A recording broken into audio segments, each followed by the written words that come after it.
हाँ। मैं आदरणीय शैलेश जी से मिलने के लिए एक बार चला गया। अब वो इतनी बड़ी बिल्डिंग को देख के चक्कर खा गया। मैंने कहा यार अब करें तो क्या करें, कैसे पूछें, कहीं ऐसा नहीं हो जाए कि लोग अपने को गांव का समझकर हंसी उड़ाने लग जाए। मैंने चौकीदार को इनका विजिटिंग कार्ड दिया और उसने एक छोटे से कमरे की तरफ इशारा किया। मैंने कहा इश्क, इतना बड़ा आदमी और एक छोटे से कमरे में? बोला बेवकूफ, कमरा नहीं है, लिफ्ट है। इसमें बैठ और ऊपर जा, 14वें माले पे रहता है। और मैंने कहा लिफ्ट? मैंने कहा ये तो बेवकूफ बनाएंगे, पहले इसके सिस्टम को समझो, एक दो को आने जाने दो, उसके बाद जाएंगे। वहीं बाहर बैठ गया साहब सीढ़ियों पे। अचानक उसके अंदर एक 60-70 साल की डोकरी घुसी। लिफ्ट का दरवाजा बंद, लिफ्ट ऊपर, वापस नीचे आई, दरवाजा खुला तो दिमाग खराब, 16-17 साल की एक कन्या बाहर निकली। और मैंने कहा हे भगवान, काश बबलू की मम्मी को ही लाते। कि अचानक उसके अंदर एक नवविवाहित पति पत्नी घुसे, बिल्कुल फ्रेश कपल। लिफ्ट का दरवाजा खुला, दोनों अंदर, लिफ्ट का दरवाजा बंद, लिफ्ट ऊपर, वापस नीचे आई, दरवाजा खुला तो खा गया गच्चा, निकले तो पति पत्नी पर गोद में बच्चा। काश बबलू की मम्मी को ही लाते, दिन भर ऊपर नीचे घुमाते, शाम को टेम्पू भर के ले जाते। देवकरण मेघवंशी जिन्होंने अपने हास्य बोध की परिचय दिया। ये जो हमारी आंचलिक भाषा का जो सौंदर्य है, जो इनके टोन में, इनके लहजे में और जो इनके शब्दों में झलक रहा था, वो अद्भुत है। यही हमारा भारत है। ये भारत जहाँ पे भाषा चाहे शुद्ध बोली न जाए लेकिन विचार शुद्ध होते हैं। क्या बात? वहाँ चाहे व्याकरण ठीक हो न हो लेकिन आचरण बहुत अच्छा होता है। और कस्बे और गांव में जहाँ आचरण शुद्ध होता है, भाषा संयत होती है, वहां से देवकरण मेघवंशी निकल के आते हैं। उस कस्बे से जिसका नाम केकड़ी है। तो आज वाह वाह क्या बात है कि मंच पे हम आपको एक स्मृति चिन्ह प्रदान करना चाहते हैं। देवकरण मेघवंशी। अच्छे हैं या बूढ़े हैं, नर है या नारी है, हंसी देने वालों के सब ही आभारी है, कविता सुनाने वाले अब सबके साथ है। क्या बात है।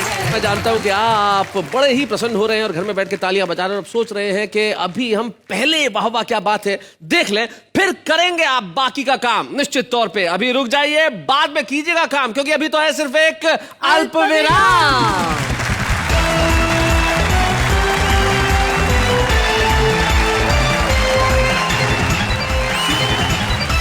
स्वागत है आपका फिर से उसी कार्यक्रम में जिसके लिए आप और हम दोनों ही बेताब रहते हैं, बेसब्र रहते हैं, कवियों को सुनने और सुनाने के लिए, हंसने और मुस्कुराने के लिए, ठहाके लगाने के लिए, तालियां बजाने के लिए और कहने के लिए वाह वाह क्या बात है। मैं एक बार आम के पेड़ पे बैठ के अमरूद खा रहा था। आप पूछो कैसे? कैसे? अमरूद घर से लेके गया था, डाल पे बैठा था। ये इंटेलिजेंस है। नेहा जी, आपका हुक्म। आपके साथ जो खड़े हैं शैलेश लोढ़ा, कितने इंटेलिजेंट हैं आप तो अब जानने लगी।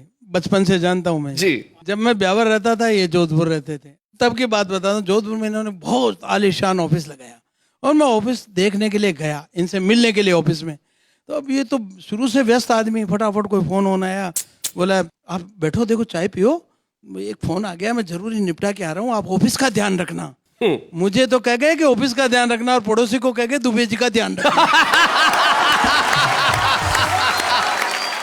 ये इंटेलिजेंस होती है। ये सुभाष जी भी बड़े इंटेलिजेंट हैं। जी। एक जमाने में इनके बाल होते थे और जिस जमाने में होते थे ये बाल किस कला से कटाते थे। मुझे बोले एक बार शैलेश जी मेरे को बाल कटाने के पैसे नहीं लगते। मैंने कहा क्यों नहीं लगते? बोले मैं तरीका बताता हूँ। ये मोहल्ले से एक बच्चे को पकड़ते, किसी भी को भी जो खेलते हुए, इधर आ, बाल इतने बड़े बड़े कटाएगा? बोले हाँ कटाऊंगा। बोले चल मेरे साथ। नाई की दुकान पे जाते, बैठते, नाई को कहते पहले मेरे बाल काट, वो काटता, फिर बच्चे को बिठाते, बोले इसके भी काट तब तक आ रहा हूँ। ये बुद्धिमता होती है। काबरा जी बिल्कुल सही बात है। मैं अकोला रहता था जी, और शैलेश भाई ने जो फॉर्मूला बताया उससे पैसे बचा बचा कर ही मैं मुंबई आया। तो ये देख रहा हूँ आप सब लोग अपनी अपनी इंटेलिजेंसी की बात कर रहे हैं। मैं खुद इतना इंटेलिजेंट हूँ, मतलब मैं तो अपने मुंह से कह नहीं सकता इतना इंटेलिजेंट। अगर मेरे को कोरे कागज की जरूरत पड़ती है तो मैं कोरे कागज की फोटोकॉपी कर लेता हूँ। नहीं, ये बहुत इंटेलिजेंट है। इसको व्यस्त रखना है तो कुछ मत करो, एक खाली कागज लो और उसके दोनों तरफ लिख दो पीटीओ। सारे दिन यही करता रहेगा ये। तो भाई ये तो हमारे आपस के किस्से हैं जो यूं ही चलते हैं और यूं ही चलते रहेंगे। लेकिन किस्सा गोई इस देश की संस्कृति का एक हिस्सा है। हाँ। हर आदमी किस्से सुनाता है, हर आदमी कहानियां सुनाता है और हर आदमी कविताएं लिखता है। कैसे? ऐसे। दोस्ती की कदर करते हैं हम, आसमां में है सितारे जितने, यकीन न हो कॉल करके देख लो, आपके मोबाइल में पैसे हो जितने। न जाने कौन इतना हसीन होगा, आपके हाथ में जिसका नसीब होगा, कोई आपको चाहे कोई बड़ी बात नहीं, जिसको आप चाहे वो खुश नसीब होगा। तुमको देखा तो एक ख्याल आया, तुमको देखा तो एक ख्याल आया, पागलों के स्टॉक में एक नया माल आया। जिंदगी में तुम बहुत आगे जाओगे, जिंदगी में तुम बहुत आगे जाओगे, तुम कहाँ भी जाओगे लोग कहेंगे चल चल आगे बढ़, छुट्टा नहीं है।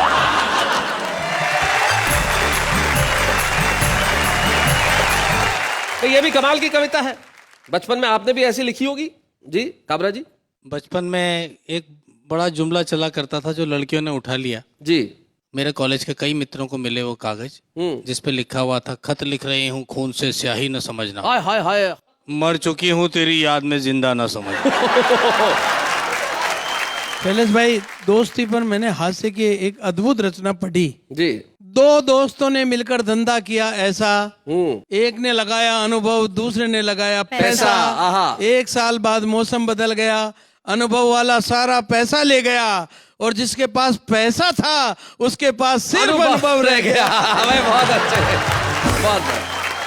एक ट्रक पे लिखा था वैसा हमारे यहाँ धार में कि हमारे देश की मिट्टी, हाँ हमारे देश की मिट्टी किसी चंदन से कम नहीं है। हाँ। हमारा ये धार भी किसी लंदन से कम हाँ नहीं है। हाँ, ये होता है भाई, क्या बात है, बहुत अच्छे भाई, वाह वाह वाह। लेकिन दोस्ती का बंधन भी जीवन में किसी और रिश्ते के बंधन से कम नहीं। ईश्वर करे आपको दोस्त मिलते रहे, आपको दोस्ती मिलते रहे। और दोस्त के लिए और दोस्ती के लिए जाते जाते एक नसीहत, किसी एक शायर का शेर, मुझे नाम याद नहीं लेकिन याद आता है, कितने कमजोर हैं ये गुब्बारे जो चंद सांसों में फूल जाते हैं और थोड़ी सी बुलंदी पाकर अपनी औकात ही भूल जाते हैं। इसलिए हम जब भी रहें जमीन पर रहें और कहते रहें वाह वाह क्या बात है।